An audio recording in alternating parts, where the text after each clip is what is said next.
I hear that. Hey everyone, welcome to Happy Hour Live with Buzzing About Romance. We're back. And Hi. to kick off season 2 with Leah and I is one of our most favorite guests, Miss Delta James. Welcome Thank you, back, thank you, Delta. thank you. Thank you. I always love this. This is fun for me. Delta is coming to us live from the Dairy Queen parking lot. This is how dedicated I am. She loves us this much. Her and Chris are just hanging out with their blizzards.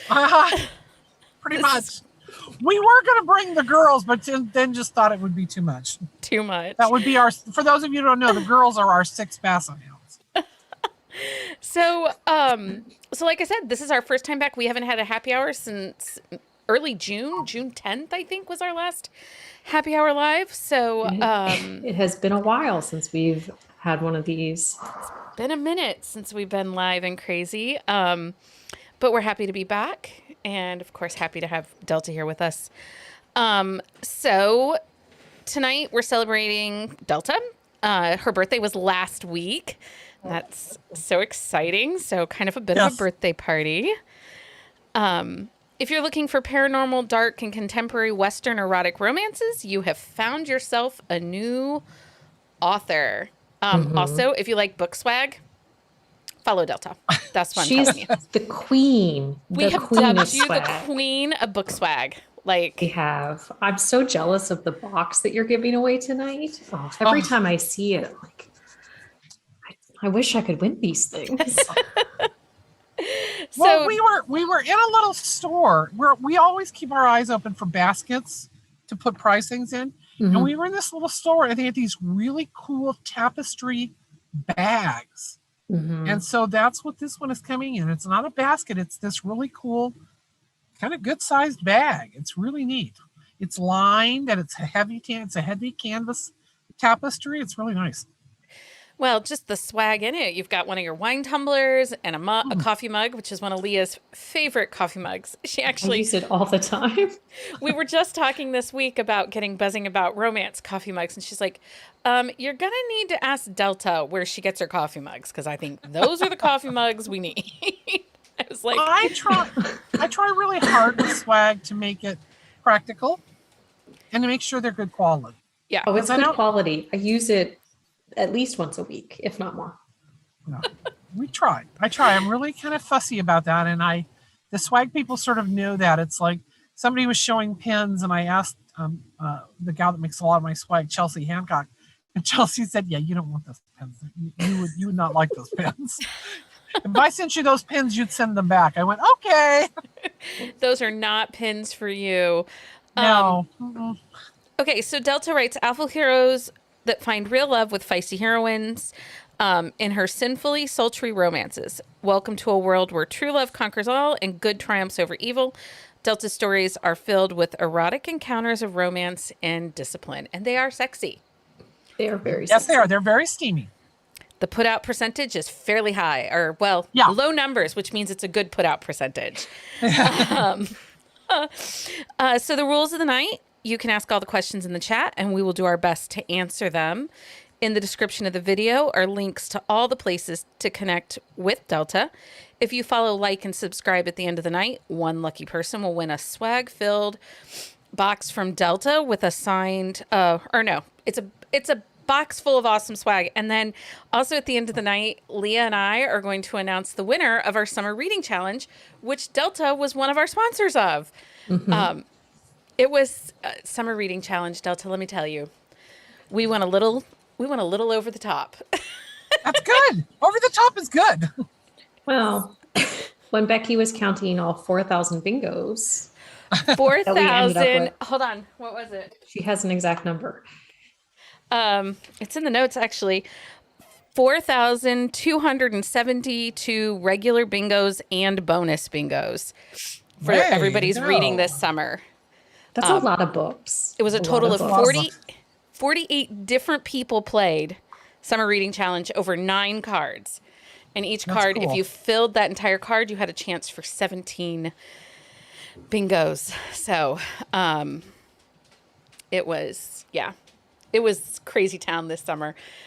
I had yesterday was the last day for everybody to enter their summer bingos, and I had 7 new people entering, and I'm like, oh, I got to print Like, more oh, no. cards. But it was It's so all much good. fun. So much fun. Yes, we went a little overboard, and it was a little chaotic, but it was fun. And It that's was. the biggest part. So we will be back. In February with a Spread the Love of Romance event and giveaway. So keep your eyes open on social media for all that one. So let's kick this off in our traditional Bees way. What are you drinking? What kind of blizzard or treat did you get tonight, Delta? I was eating an Oreo cookie blizzard. Yum.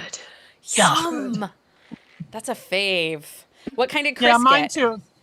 It's pretty much my thing. Chris got a hot fudge sundae. Chris will do a blizzard, then she'll do a hot fudge sundae, then she likes to mix it up. Peanut butter pasta.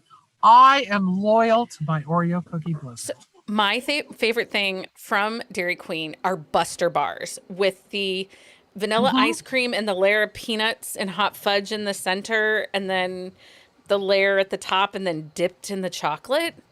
Oh, they're so good. The town where we actually live isn't a town; it's a postal stop, so we don't actually have a town. The town we're the closest to is so small that the big hangout is Dairy Queen. Now, I will say it's a really nice Dairy Queen, has really good food. They do a really good job, but it's the Dairy Queen. That's your big. That's the takeaway. Go for it. Yeah. That's so funny. Heather says when she worked at her hometown Dairy Queen during high school, where my mom grew up is very southern rural Illinois, right where the Ohio and Mississippi River meet. And it was like the Piggly Wiggly and the Dairy Queen. That was it. That was all that was there. Oh, and a barbecue joint. Well, there was a barbecue joint. The closest town to us, which is about 8 miles from where we are, has a stoplight. One. I kid you not, it has a stoplight. It does have a McDonald's, and it has a Food Line. And it's got a really swanky pharmacy, which is kind of funny, but they have real nice pharmacy in town. But it's very rural. It's very small. Not a lot goes on. Everything's pretty much rolled up by 9 o'clock at night. Chris lived for 40 years right outside of Baltimore. And, in Baltimore, even on Christmas morning, you can go someplace and get something if you need it. Mm-hmm. Right. Here at, noon on Christmas Eve, they roll everything up and nothing's open on Christmas. I mean, and she's like, what do you mean they're not open? Well, they're not open, Chris. But it's rural Virginia. It's that, it's a slower pace. And every time she wants to get cranky, I just sort of walk her out and let her stand and look at the field. We have a meadow and woods and a creek, and it's quiet enough that you can hear all of that. And That's there's awesome. no, there were no fireworks on the 4th of July. None. Nobody had fireworks. Our fireworks, I was talking to Becky before we started, our fireworks are the fireflies in the fields. And it looks like, because it'll get really dark, and it looks like there's fairies dancing in your field. Little lights. Cool. That sounds awesome. It's just really amazing. And cool. And you can hear the creek, and you can hear the frogs and the toads, and you can hear everything going on. And a lot of times I was in the house one night earlier this summer, and I was working on a book, and Chris had gone out to sit on the deck with the dogs, and it had gotten dark, and all of a sudden I could hear, was it Mendelssohn? No, it wasn't. No, Beethoven. It was Beethoven blasting on the speakers. Oh, that's so funny. Classical music on the speakers. So, but it's so quiet. And so when you start to get annoyed, you just kind of go, oh yeah, there's a reason. We laugh. There's a sign as you're coming down the main road, and it'll, if it thinks it is, it'll put congested traffic, and it'll flash congested traffic. You have to understand, 2 cars is congested traffic. I was going to say, is that like 2 cars and a horse? 2 Yeah, cars pretty much, and a stray cat? Pretty much 2 cars. duck? It's just, we laugh. We had to go up to Maryland for something, back to close to where we lived. And of course, it's typical big city traffic. I mean, there wasn't anything wrong, but it was just like we were just in hysterics. But the best part was we pulled through a McDonald's to get a Diet Coke. And here, it takes longer to get through the drive-thru because it's, hey, how's your out? Edna, I haven't seen her in so long. And you're like, could we move along so I could get my Diet Coke? But it's very slow, and they're very kind, and they're very nice. And they all end it with, have a blessed day when they give you whatever it is. And they mean it. I mean, they actually mean that. It's not just something they say. Yeah. Oh, that's so sweet, we pull into the McDonald's to get a Diet Coke. And we pull up, and instead of saying, hey, how are you? Welcome to McDonald's. What can we get from you? The guy goes, what? And Chris looks over at me and she goes, well, welcome to Maryland. And the people in Maryland are very nice. Don't misunderstand me. But it was just like the contrast is so from night and day. And we have a guy who does our landscaping, which is basically he mows our field. And he is born and raised in Virginia. And he'll say something. Chris will just do this. She'll just nod and she'll nod. When he'll leave, she'll go, do you have any idea what he said? And I'll say yes. I got She'll say, oh, good. Just nod and smile. I mean, everybody is very nice. The people here are so nice. You can't go somewhere. I mean, if you see somebody who's trying to change our tire, I guarantee somebody else will stop to help them. It's just that's so sweet. Very, very nice. Yeah. I love small towns. I mean, I live in a mid-sized town, but there is something very quaint about a small town and the slower pace of the South that is delightful. So I totally get that. In the chat, I'm putting the link to follow Delta on Amazon. If you are not following Delta on Amazon, make sure you do. You will be notified when she's releasing new books and when new books go up for pre-order. Delta, I'm pretty sure we've asked this, but what's your favorite trope? I kind of like second chance romance. I like the fact that you can have if you messed it up, you can have a second shot at it. Yeah. And I use that a lot. Frankly, as a writer, for me, it's a very easy trope to write. And of course I do paranormal, so fated mates is a big thing, Yeah. And I like that. It allows you to do things at a quicker pace and to do some things you couldn't do in a straight up romance. In a straight up romance, the guy isn't going to turn into a wolf, and he's not going to. True. He's not going to bite her. He's not going to bite her. He's not going to do a lot of things, I think that's the attraction to instant connection for me too in contemporary romance is that exactly with contemporary, it makes it a little faster. Things can move. And I get that lower put out percentage, which means they're having sex on the page a whole lot sooner. Oh yeah. That's kind of always my goal. I have a wonderful editor and she always says, you find a way to get sex in up front. And she says, but it never feels contrived. And she goes, I really hate if it feels contrived. Yours always feels very organic. Either I'll do a flashback or they'll do something else or, but I like to make it that way. And I try to make my characters relatable. Yeah. Somebody that you would want to be with. Callie is asking, you're last in the Tangled Vines. The little hints that she's gotten, is this a second chance trope in the last one? Yes, this is a seasoned couple. And yes, it's most definitely a second chance. So in Tangled Vines, because that's really the series that I've read for you, because that's where I started and that's just where I'm at. You've actually done some amazing things. So now you have a senior couple, but the one that released last in Tangled Vines was the Full Bodied, which was a real bodied heroine, which I just loved. It was so good. Yeah, I really, really loved Whitney. I thought she was really cool. And a lot of the feedback I got about her was that women loved her because she acknowledged that she was plus sized, but she didn't agonize over it. And it wasn't the be all and end all of her life. And the thing I kept hearing over and over from readers is it wasn't the focus of the book. It was part of who she was and it was a part of the story, but it wasn't the focus of the book. It was just something about her. Yeah.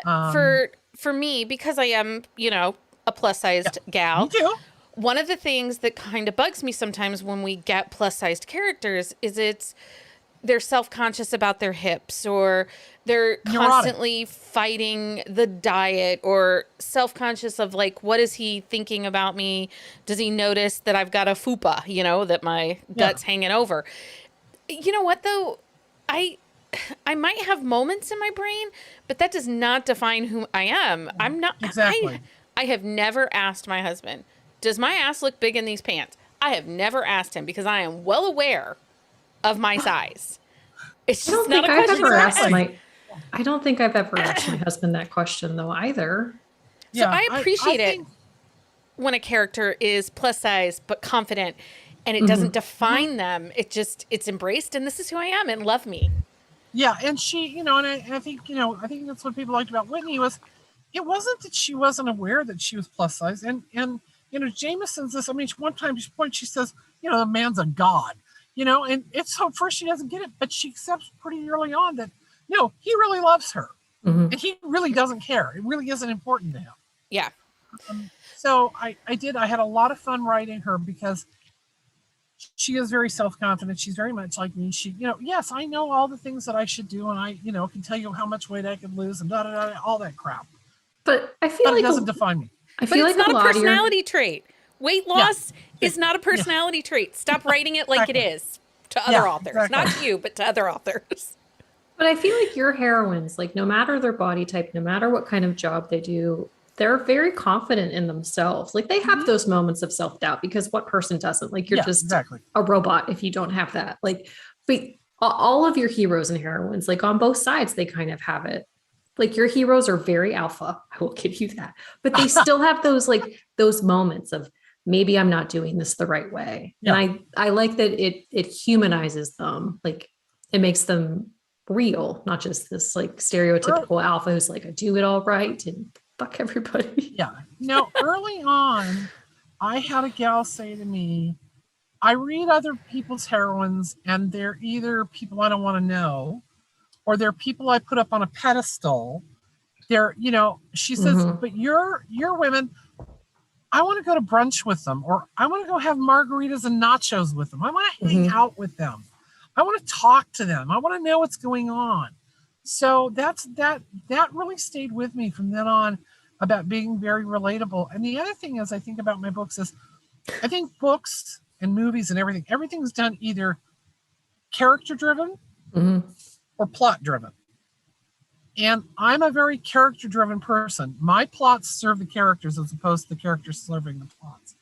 And a lot of people write plot driven. In some ways it's easier, but I really like character driven. And if I can't relate to the character, either in something I'm writing or in something I'm reading, I won't stay with it. It's like, I'm not reading this. I don't like these people. I don't care what happens to them. I don't want to do it.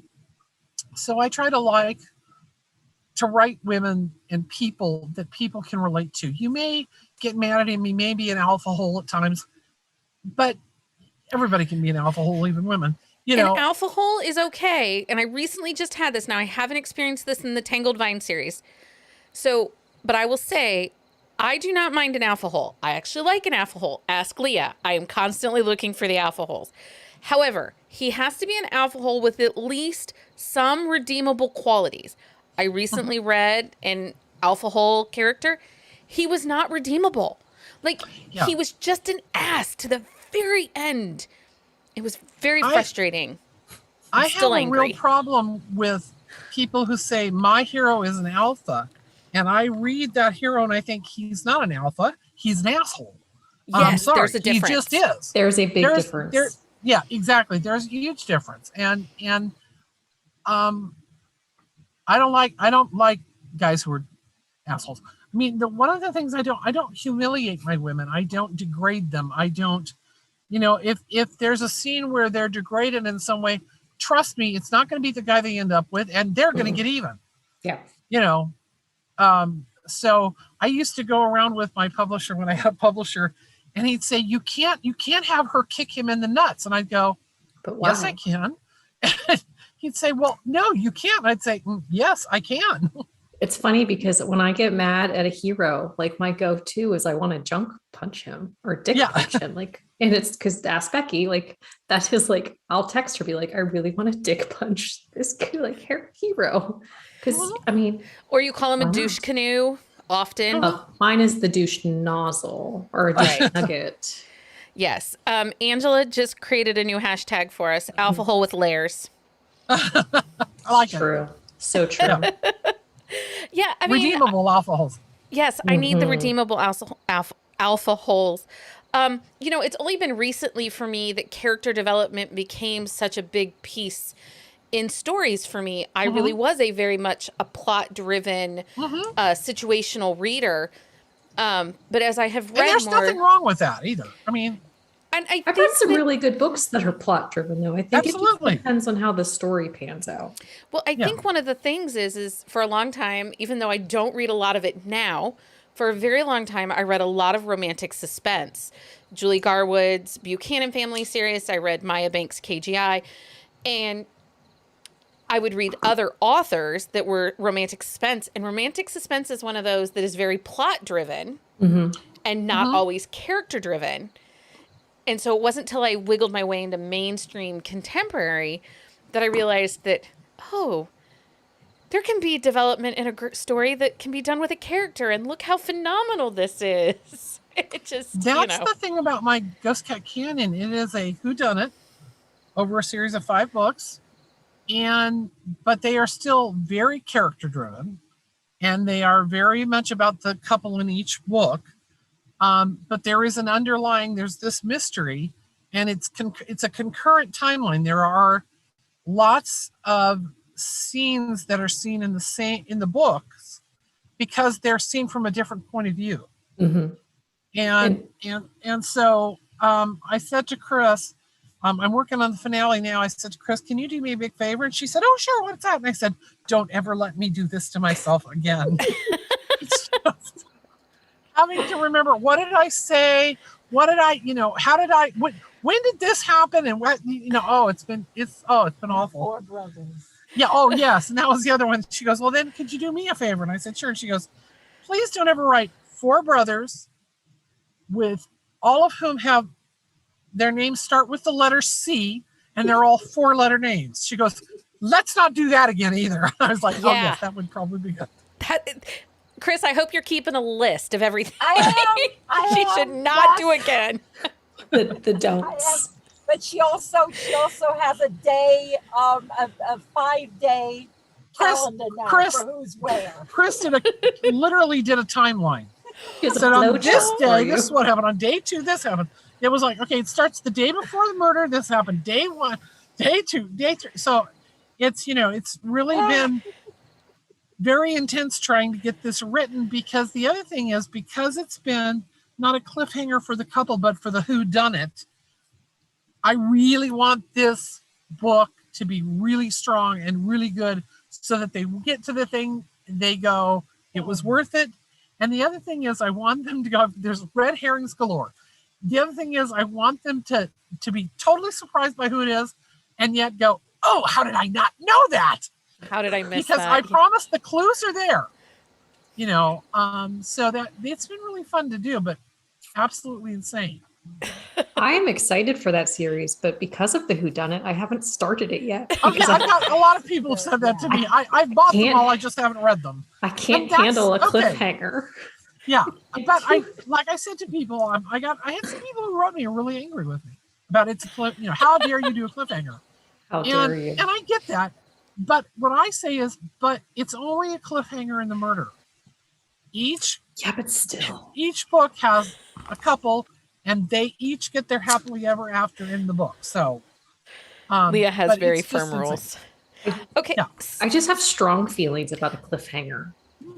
There are a lot of people who do. You're not alone. She does. There are books she will not touch until all the books are out, so that she can read them all at once. But then I binge them, and I usually do it on a weekend where I don't have to do I don't have a lot of responsibility.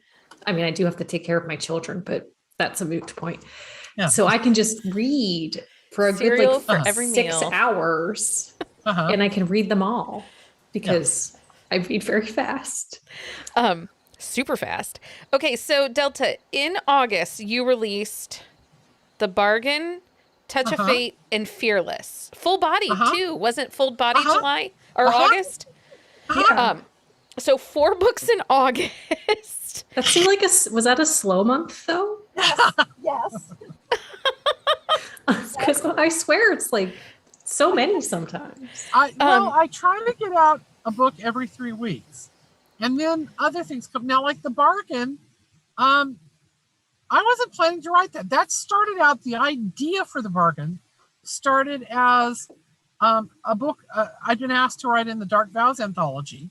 Mm-hmm. And I decided not to because Mafia really isn't my thing. And I thought, well, it really doesn't fit. And so I bowed out. It didn't want to, but just felt like with everything else I had going on, I bowed out. So I thought, okay, no problem. I can just put that thought away for a while. And the alpha literally came forward and said, oh, no. My book is coming now.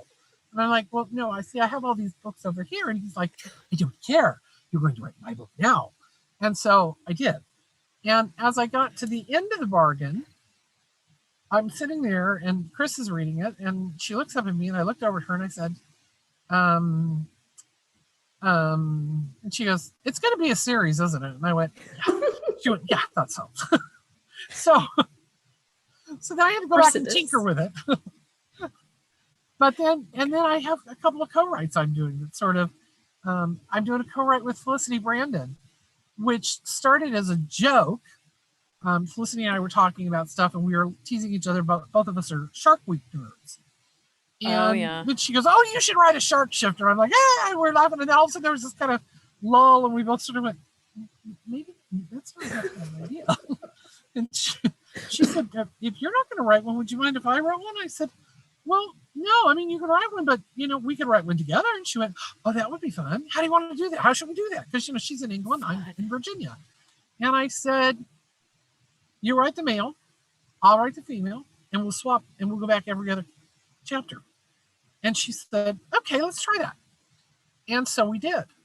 And it's worked really well. I did say, she goes, good, because you write really strong female characters. I said, you just need to know that if your guys pull some of the crap with my girls that they do with the girls you write, mine will kick them in the nuts. Mine will rip their balls off and shove them down their throat. Watch them choke on them. So just saying, this could get really weird. And she said, yeah, I know, I want to do that. But the fun part is we have had so much fun writing back and forth. And the way we do it, neither of us has any ego about our writing. I mean, we both think we're good writers, and I think we think each other's are good writers. But we don't have any problem with somebody tinkering with language or doing this or doing that or thinking, I think this would be better. We have no ego about that. But so I'll write a chapter, and then she writes the next chapter from his point of view and advances the story. So I have to go back and read her chapter to see where we're going. And neither of us plot at all. We're both pantsers.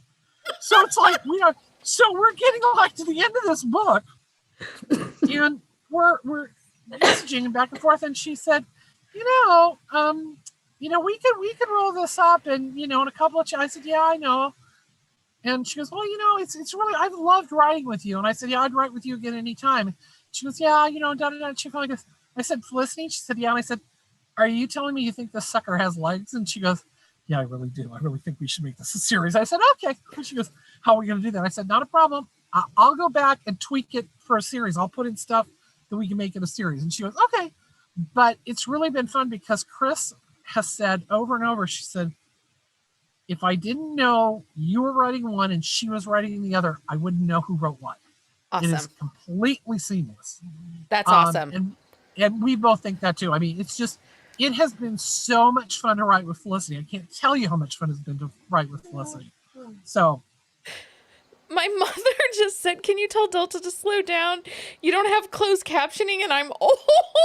My mother. She's been drinking too, so don't worry. But she's safe. She can always just write me and I'll tell her anything she wants to know. It's the wine's fault. It's the wine's fault. Okay, and then, real quick. Last Harvest, is that the end of Tangled Vines then? Or Late Harvest? Late Harvest is the finale book to the Tangled Vines series. It's about a seasoned couple. And I don't want to give a lot away, but I really love it. I'm I'm polishing it up. After I finish here, I'm gonna go home and polish it up and get it off to get loaded. Okay, and then you have still coming out that I know about that I could find. Well, but you had the co-written book with JR too, though. That just came out not too long ago. Yes, and the new one, that one's coming out in September. Oh, you wrote another one? Or October. Yeah, it's a series. Of course it is. And it's a series of 3. I happen to love series. And then I do too. I think you can tell a better story. Or I can tell a better story. Let's put it that way. And JT is another person that he goes by Tom Reimer. He and I started, he said, would you look at a book for me? I'm thinking of doing this. I said, sure, because he's a friend and he narrates all my books. So I went through and I looked at him and I said, I need to know, you're trying to reach, sweet historical romance, or you trying? No, I want your audience. I said, okay, honey, you need a whole hell of a lot more sex than this. And it's going to be sex on page. He's like 15. Oh, okay. So we ended up writing that one and had a great time doing it. It was very successful. And he said, could we do another one? And I said, I think so. And I said to our publisher, Kate Richards, I said, how would you like another one? She said, sure. When would you like it to come out? It's like, that's nice. Don't you want to know what we're thinking? She goes, no, I don't care what you're thinking. When do you want it to come out? So that's been really fun to do. How fun. So those are, it's just fun. If you get the right person to co-write with, you can have a really good time. Mm-hmm. But I think part of what makes it fun and part of what makes it work is both, you have to respect each other and you both have to be open to criticism. You can't have somebody who goes, if you want to change a comma, they have a heart, they have meltdown. So it wasn't until I started copy editing that I realized just how emotionally attached authors become to commas. Oh, I have some friends that they'll go, oh, these edits are just horrible and awful, and they'll send it to me, and I'm thinking, what? It's a comma. They told you to use this instead of that. So what? Big deal. Who cares? My thing has always been from the get-go that I want my books to be the best I can make them. That means I do not want an editor who blows smoke up my butt. Mm-hmm. I want an editor who goes, yeah, this doesn't work. Yeah. This da-da-da-da-da. And when I hired 3 Point Author Services, I had what was supposed to be a half an hour chat with Bree, and it turned into 2.5 hour chats. As you guys know, I tend to be rather verbose. Shocking. And I know, it's surprising. And but we talked about that, and I said to her, I love writing coming back from editors because I don't see it as, oh, I didn't do it or they didn't like. I look at it as, oh, it could be better. Mm-hmm. And I really, really like that. I'm one of the few authors you'll ever meet that loves the editing process. Yeah, I have a few authors that I do beta reading for, and I've lost quite a few authors through the year or several years that I've done this because they just can't handle the harshness, I guess. And I'm not trying to be harsh. I'm just trying to be honest and let them know that, 1, I can't connect to your character, or 2, this doesn't make sense in this place. And I'm not trying to rip apart your story. I want this to be the best story you've ever written. And when you write the next one, I want that to be the best story you've ever written. Yeah. Exactly. It's not about tearing you down. It's just about helping you create the best at that moment. Well, one of the things I said to Bree when we first started talking was, she said, well, what do you want from an editor? I said, you have to understand this whole editing, this whole writing thing and taking off and being a USA Today bestseller and all that kind of crap. It's not crap. But it's pretty stinking exciting, Delta. Yes. I mean, it is. It's pretty wonderful. But my first book didn't come out till the end of June 2018. I've done all this in record time. And what it left me feeling like at the beginning of this year was that I was playing catch up. I didn't feel like I knew what I was doing all the time. And that made me very uncomfortable. I've always been one who works hard for what I do. I've been successful at what I do and all of that, be it horseback riding, dog showing, whatever. But I've known what I've done because I've learned and learned. And this has all been literally by the seat of my pants and feeling like I'm playing catch up all the time. And I said, I don't like that feeling. I want to feel more confident about that. And so she said, okay. And she said, why don't you send me 1,000 words and we'll do a sample edit and see if what I'm going to do.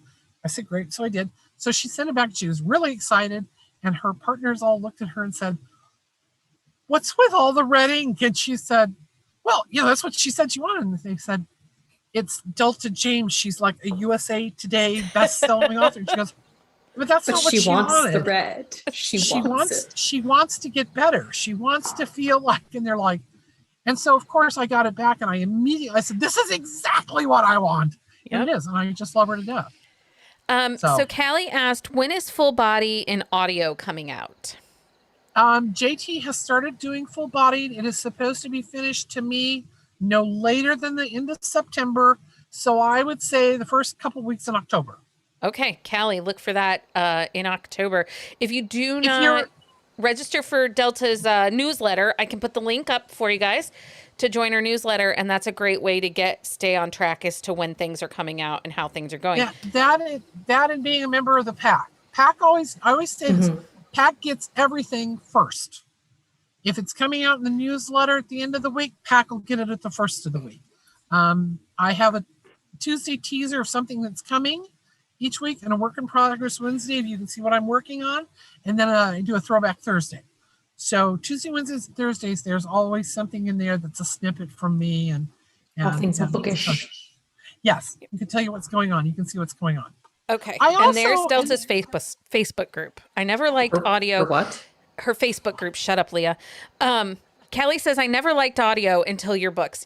Kelly, it does. It takes a very special narrator to bring books alive. And I have a love-hate relationship with audiobooks because sometimes I can read them faster than they're being read to me.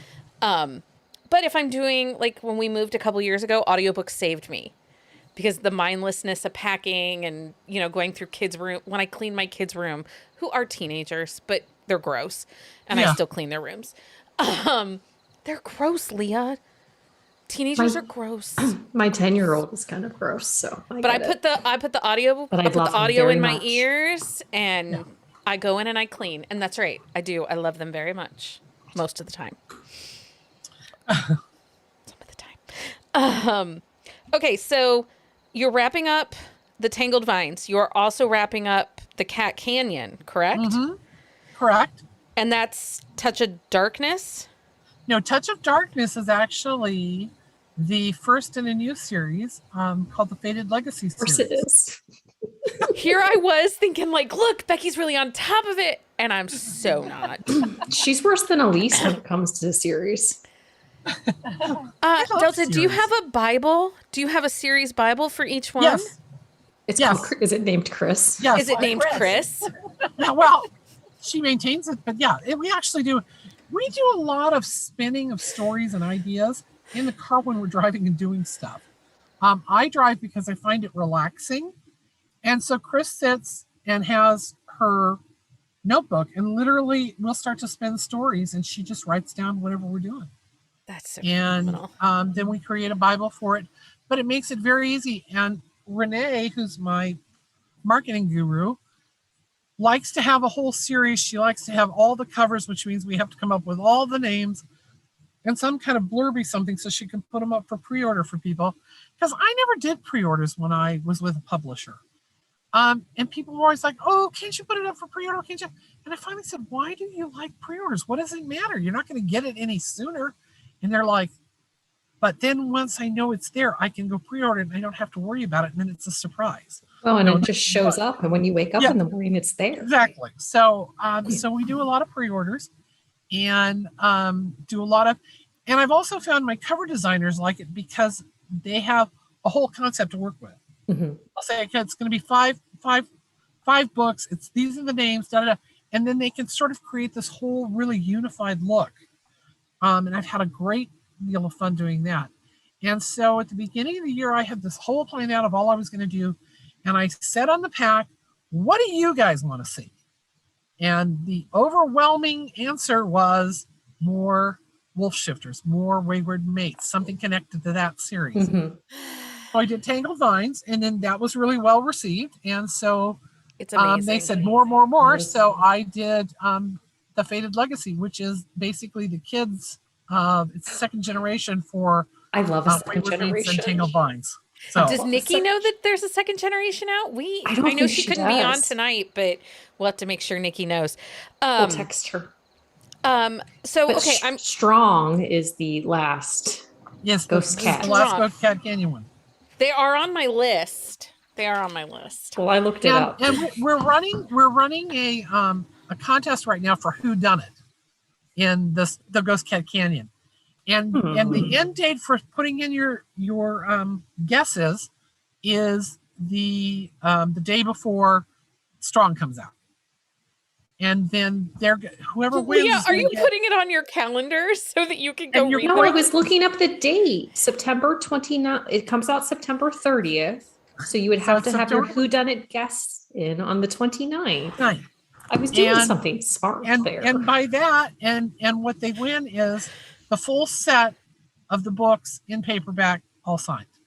Oh, these are pretty covers too. I like these covers. Yeah, Dar did.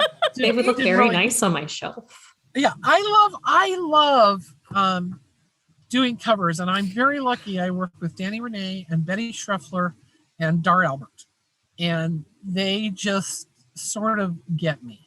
Dar especially. Yeah. I can go to Dar and say, well, it's going to be, and these are the titles, and it's kind of about and then she comes in, and I'm like, okay, wow, that's perfect, wonderful, thank you.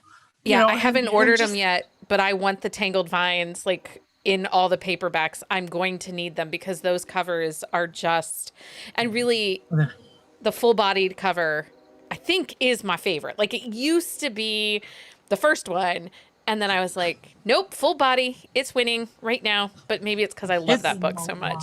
I think the Ghost Cat ones are my favorites. I just like the overlay, the slash, and you still have the back, and it's my art, love, and heart that comes out. Yeah. I think Dar just does the most amazing job, and just so it's been fun working with her and fun working with Betty Schruffler. Betty Schruffler is a really neat cover designer, and she's doing the Fated Legacy series. I had gone to Betty originally to do the Tangled Vines series, and I just couldn't make her understand what I wanted. Mm-hmm. And she thought I was going down a rabbit hole, which we all know I've been known to do. And she just said, we finally just said, I really want to work with you sometime, but I just don't think this is the project. We just can't come together on it. And so she said, and I told her that, and I went to Dar, and and she always said she really appreciated that I came here. And she was like, I'd love to work with you again sometime, and I hope we can put it together, and da-da-da. So that was great. So she had joined the pack, and so then I debuted the first Tangled Vines cover. And she said, oh, these are beautiful covers, da-da. And she wrote me privately and said, I did not get what you were looking for. I absolutely did not understand. These are gorgeous. They're absolutely spectacular. And went on and on and on. And I thought to myself, wow, that's really a class act. That's a really class act. Yeah, that says something.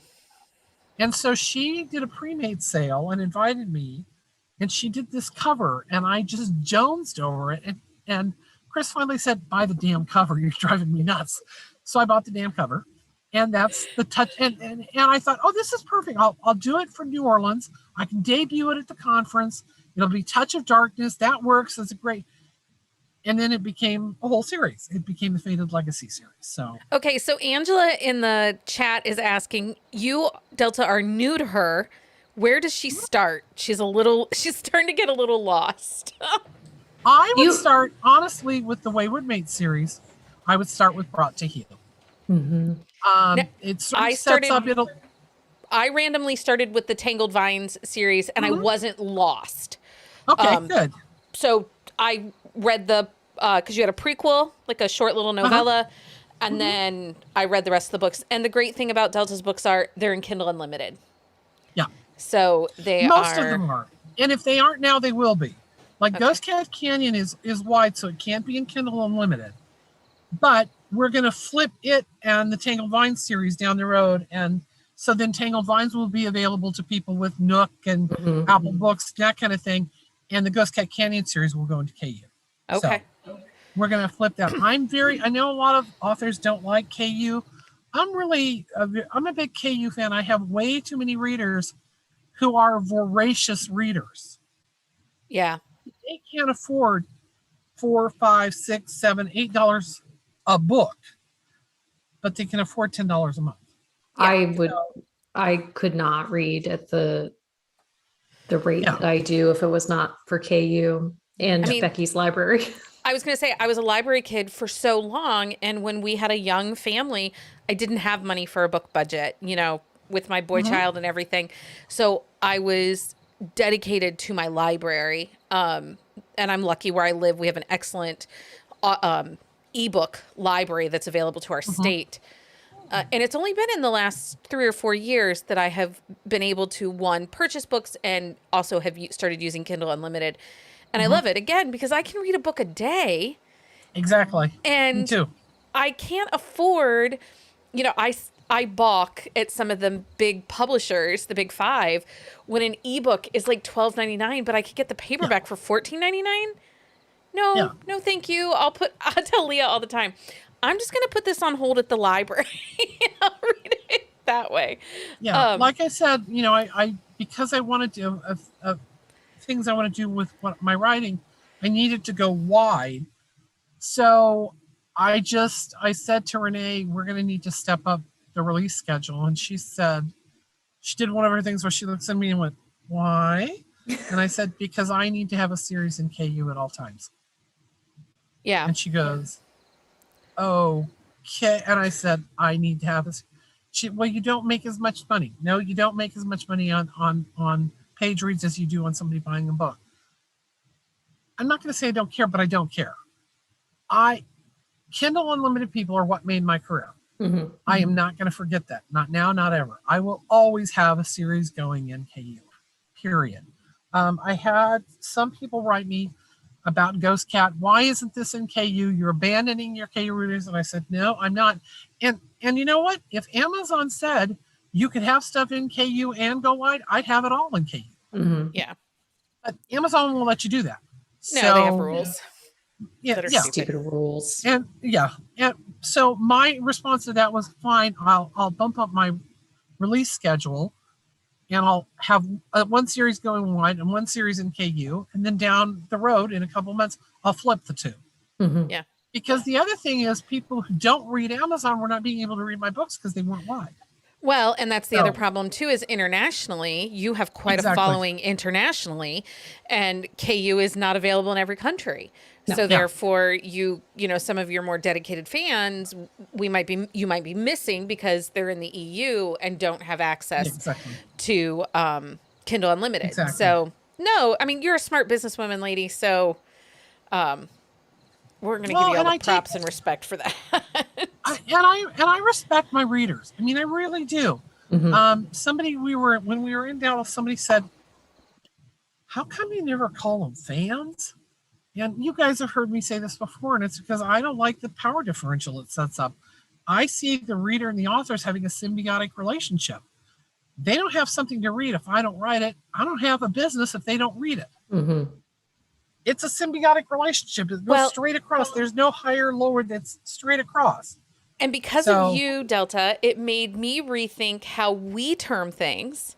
And so we now say our listeners or members of our hive versus our fans or our followers. We don't want that title. This is a community of romance lovers. And we like all the smut. We like all the spice. We like all the sexy.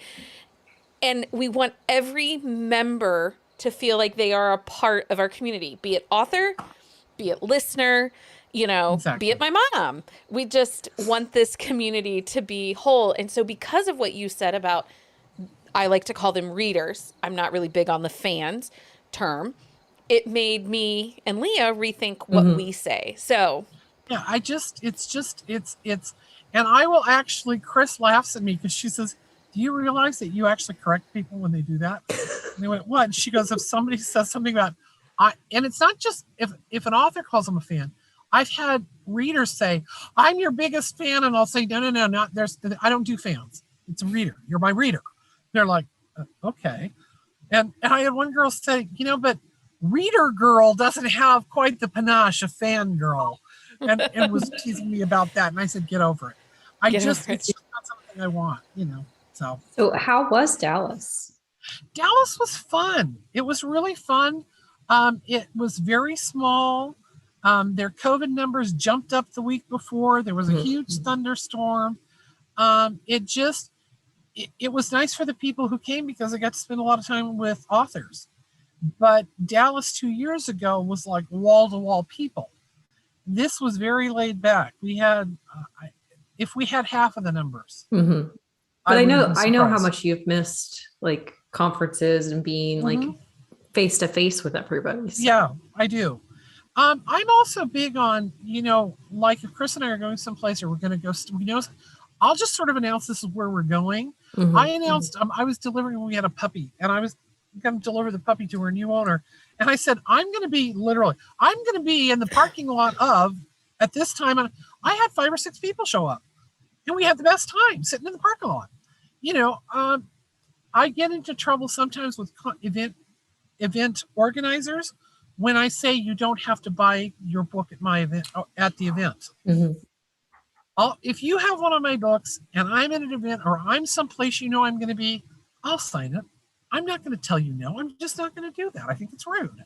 So I don't do that. So, people will come in to an event and have books for me to sign for them. And I had an event organizer who got mad at me about that. So I said, okay. And I said to the person, tell you what, this is over in 20 minutes. I'll meet you right out there. And she said, okay. So that's what I did. So Angela says she's more of a mildly obsessed admirer in most cases. And Tanya says she's all about the reader girling over there. She's like, I'm a reader girling. My mother says to tell you that she admires your philosophy and your commitment to your readers. She really respects that. So when I say I love my readers, I truly, truly mean that. It's not just we something feel I it. say. We feel it. And we're relatively new to you. We've only been connected since March when you first came and joined us. And I feel like a part of your pack and a part of your group and just one of your friends. And I always feel like something came up the other day and we weren't sure what was going to happen. And Leah goes, don't forget, we got Delta. If we need it, we got Delta. Yeah. And I was like, oh yeah, okay, we're okay. And I am that way. I can be very spontaneous and drop stuff and do stuff for people, and I'm happy to do that. I had a gal who was a reader, and she was at the very first conference I ever went to, and I've told the story about she's a 76-year-old librarian from Raleigh, North Carolina, and she says to me, my husband just loves your books, and I said, Annie, your husband reads my books? And she said, oh no. But he loves what they do for me, and I just love that. That's so funny. And I hadn't heard from her in, a month or two, and I thought, well, that's weird. I always hear from her. So I tracked down her daughter on her Facebook page, and I said, look, I'm not trying to stalk your mom or anything. She doesn't want to talk to me. That's fine. I'm just concerned because if she says, oh no, my mother had a heart attack, and I went, oh my God, is she okay? And then I said, would you mind giving me her place of where she is? I can send her some flowers. And so she said, oh my God, she'd love that. So I sent her mom some flowers. Not a big deal. It was a big deal to her though. She loved it, but her daughter came back and she goes, I don't know if you know this, but you have a really big following among nurses. I said, what do you mean? She says, you have made my mother a minor celebrity in the hospital. She said, nurses are coming in from all parts of the hospital. Oh my God, Delta?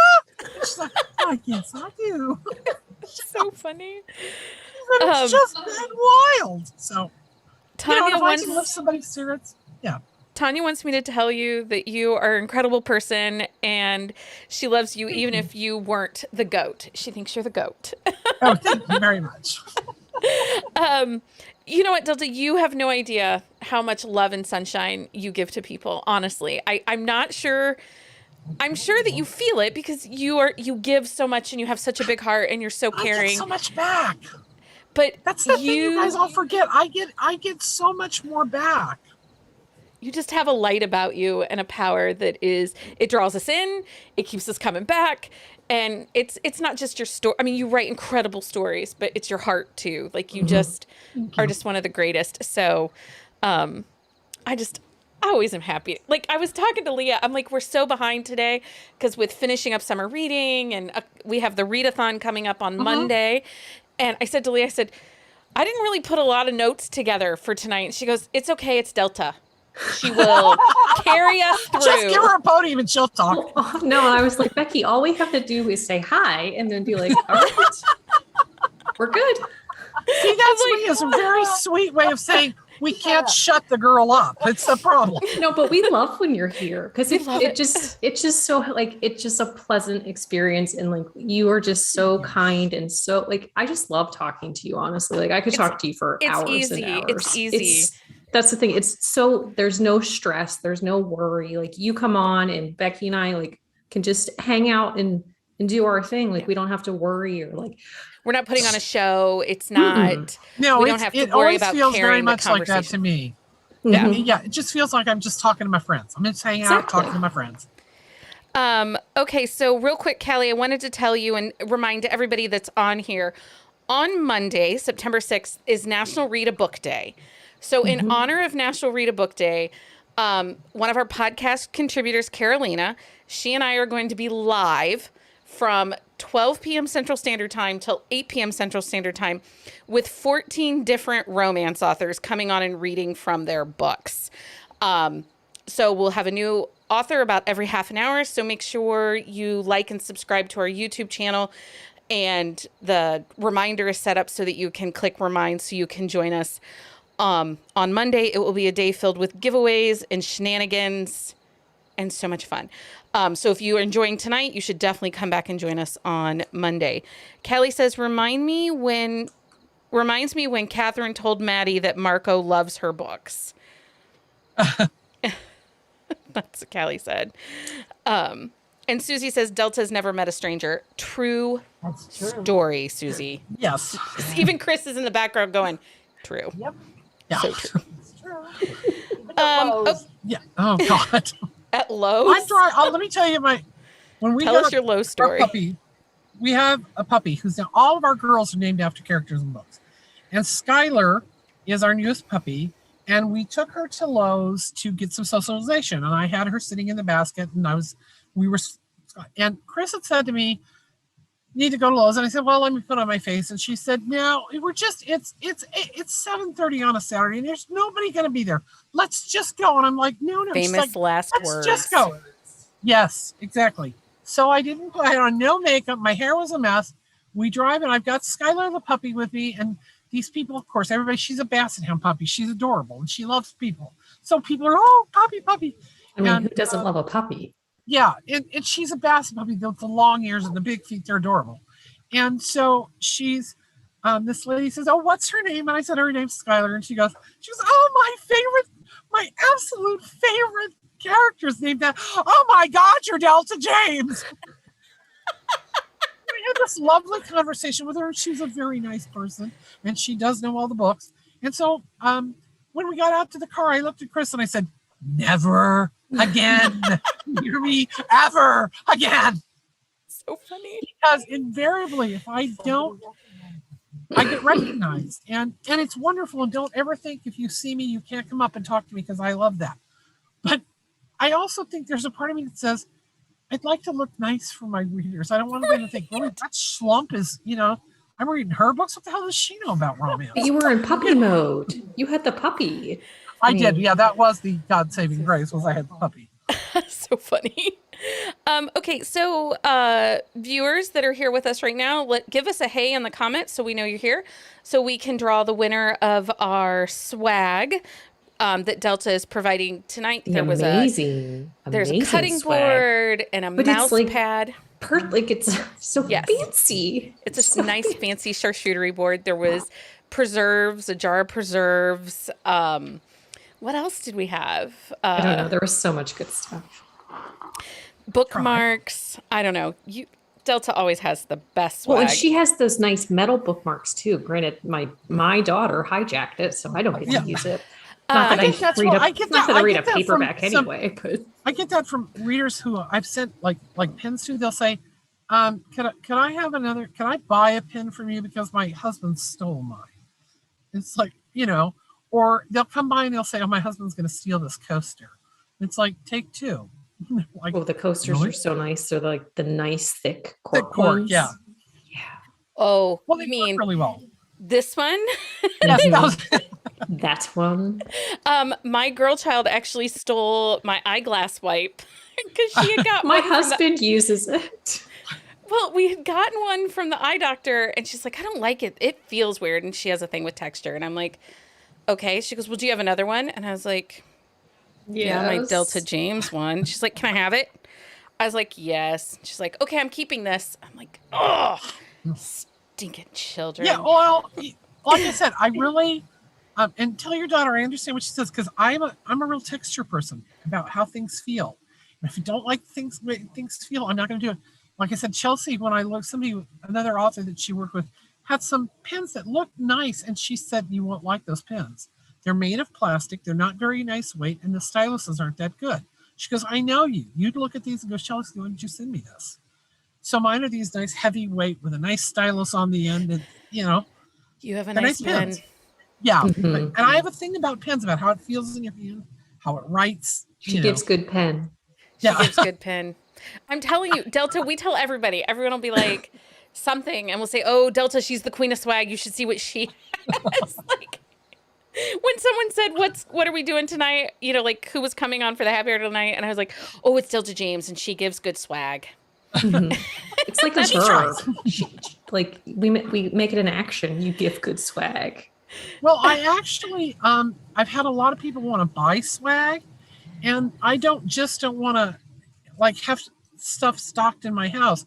Yeah. So we've contracted with a group that's going to do swag, and you'll be able to go to the website and actually order swag. Nice. And she will have, we've talked about quality. We've talked about, I've seen all the things, I've approved them, but there will be all kinds of swag that you can get if you want Delta James swag. So. Excellent. Okay. So Delta, pick a number from 1 to 9. 7. And our winner of the Delta James swag is Susie. Yay, Susie. Susie, I will send you an email with I'll send you an email with Susie's address in it. Okay. She's a member of our Patreon group, so I will make sure that you get that. And so just real quick, before we're done here and say goodbye to Miss Delta, I want to talk a little bit about Summer Reading Challenge. So how many authors, Leah, do you remember how many authors joined us for Summer Reading Challenge? Like 20, 25? 20, was it 27 at final 27 count? Because we had a couple that snuck in at the end. Yeah. So we had 27 different authors take part in our Summer Reading Challenge. 9 bingo boards, which were crazy. You're welcome. And so we had a total of 40 for our first summer. This is the first summer we ever did this. And we're still, we're kind of new into the podcast realm and out into the world. So we had a total of 48 different people participate in Summer Reading Challenge. We had over 120 register, but only about 48 sent in bingos at the end. And it was 4,272 bingos plus bonuses that came in through this summer. And we awarded 13 weeks of prizes. Some weeks we had 2 prizes. Some weeks we just had 1. Some weeks we had 4 prizes. It just depended on what was on that Monday. I think it was a huge success, right, Leah? I think it was great. And the best part about it was so many people found new authors. So many people found new tropes. We found new authors. We introduced people to so many authors just by having a name square. We had a Delta square, a Zio Axelrod square, a Jimmy Kate square. So we were introducing people to new authors too. And I think that was the most fun part of it, is just making the romance world so much more fun. Yes. Yeah, and it had vibes. You know, when I was a kid, we used to go to the library every summer. My mother took us weekly to get books, but also they would have the summer reading games and stuff that went along, and we were trying to bring back that memory. So we hope for those of you that did participate in our summer reading challenge that you had as much fun as Leah and I did. And each Monday I'd talk to Leah and I'd be grumbling and be like, I gotta do it. And Leah would be like, just shut up. You love playing bingo. I'm like, I do. Where's my Pizza Hut prize? Hannah wants to know where her pizza coupon is. And new reading buddies. Yeah, that's something else that has come out of it too. Like the community has grown. We've gained some new listeners to the podcast, but also like there's connections now within the group. Like I saw Gretchen and Lindsay are doing a buddy read on a series of books that take place in Alaska. So I just think that that's phenomenal. Susie says she found so many new authors. So for now, the winner of our Summer Reading Challenge grand prize, I at random. We don't have a drum roll. No, we Say. don't. Yeah, I don't know. Mike's like looking at me like I'm insane. You dropped the ball. No drum roll. So our winner is Jackie S. And Jackie participated all summer and turned in all 9 bingo cards completely blacked out. Yay! For her. She was dedicated. So happy. Right? We had so many. I think we had like 12 different people that blacked out all their bingo cards. That's a lot of books. That's a lot of books. Now the question is though, how many books did she transfer through bingo cards? Because we had like you could use the same book on 2 squares, but you could if you could cover 2 squares on each card, you could do it. So. Yeah. I didn't pay attention to that, Leah. Come on. I mean, but why? I created my own bingo language, you guys. So every Monday, I'd be like, card 1, first row, card 2, diagonal left. That means it started in the left and went down. Like it was a lot of bingoing. You would be fired from the bingoing. I would have. I should have. Jackie, if you're watching, we'll send you an email to let you know how to claim your prize. She gets her choice of either $100 in book money or a new Kindle Paperwhite. So, yay! Yay! So, Delta, again, I want to say thank you first for joining us for Summer Reading Challenge because you were a huge sponsor of it. Anytime. And it was so fun. Everybody was excited the week that your box, I think Elizabeth that's watching now is who won your swag box. And she's like, this is great. She said she loves her wine tumbler, like way up top. She got a tumbler. Is amazing. I know. I'm jealous. But thank you for joining us this evening. Anytime. Even from the Dairy Queen. I just said to Chris, I said, I'm so afraid if we're not there so that I can be on my mobile hotspot, that it'll go out and they'll be going, now what do we do? Where is she? Where they, so I said, I'm just coming up here to do it anyway. So. Well, we appreciate your dedication to us and we love you for it. So. Well, thank you. And I'm sure we will have Delta back here in the future to talk about what's coming next. Anytime. So we're going to be, I don't know how many happy hours we're doing this fall, just because we're all trying to get back into the swing of life with kids. School and kids and schedules. And expectations. There's been a lot of meetings lately. So many meetings. Well, I don't have meetings. I do on my couch with the homeschool administration. I'm also married to him. Anyway, so everybody, we will be back on Monday all day, September 6th. Join us live. Like I said, giveaways starting at noon Central Standard Time. So thank you, everyone. Yes, Thanks, thank guys. you so much. Happy reading, everybody.